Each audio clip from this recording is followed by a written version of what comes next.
أهلا وسهلا بكم أصدقائي. أتمنى تكونوا بألف خير. عندما تتحدث الشغيلة التعليمية عن مطالبها وعندما تطالب بحل ملفاتها كتصطدم الشغيلة بما تسميه الوزارة بالكلفة المالية. قال لك الوزارة وجدت صعوبة في إقناع الحكومة بالكلفة المالية المطلوبة للإصلاح في ظل السياق الاقتصادي والمالي.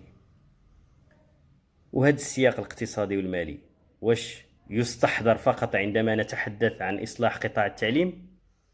السياق الاقتصادي والمالي يستحضر فقط عندما تأتي الفئات المتضررة وتطالب بحقوقها؟ فأنا كنشوف واحد المفارقة عجيبة. كنشوفوا مثلا قطاع الرياضة، كنشوفوا الفلوس التي تخصص للتظاهرات الرياضية والمسابقات وبناء المنشآت الرياضية والملاعب. هنا ما كاينش اللي كيهضر على الظرفية وعلى قلة الموارد إلا إذا تعلق الأمر بقطاع التعليم.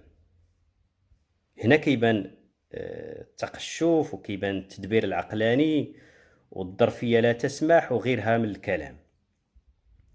مع أن قطاع التعليم هو القطاع اللي خاص تكون عنده الأولوية على جميع القطاعات.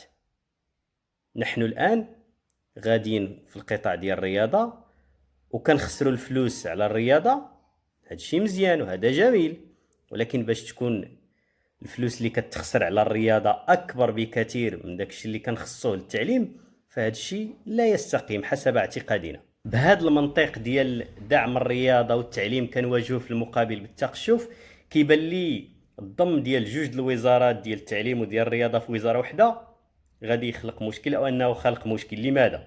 بما أنه حنا غاديين في اتجاه دعم الرياضة على التعليم، فالميزانية اللي غتخصص للتعليم والرياضة يمكن أنها تمشي فقط للرياضة، وهذا الشيء غيأثر بلا شك على هذا القطاع وعلى الملفات ديال الشغيلة. ودائما من يدبرون القطاع غيحاولوا في أي إصلاح أنهم يصلحوا التعليم بصفر درهم، كما لاحظنا الآن مع هذا النظام الأساسي الجديد ومع هذا مخطط إصلاح قطاع التعليم.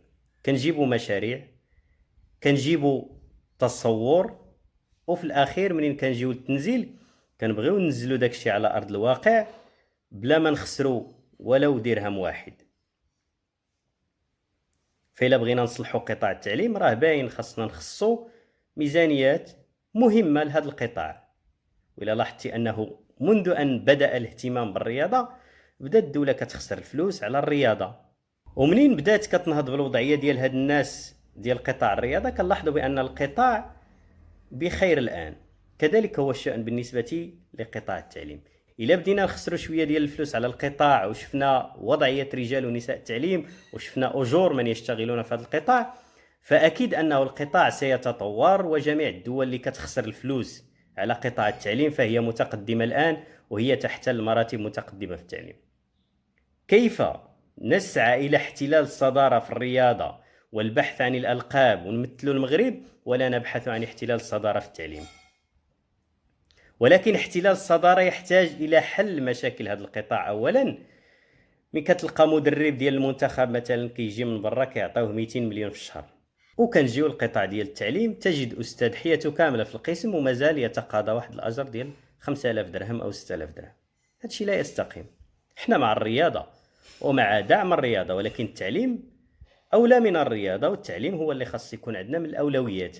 احنا عندنا الآن ملفات مطلبية عادية من الممكن أنها تحل بجرة قلم واحدة وبميزانية قليلة.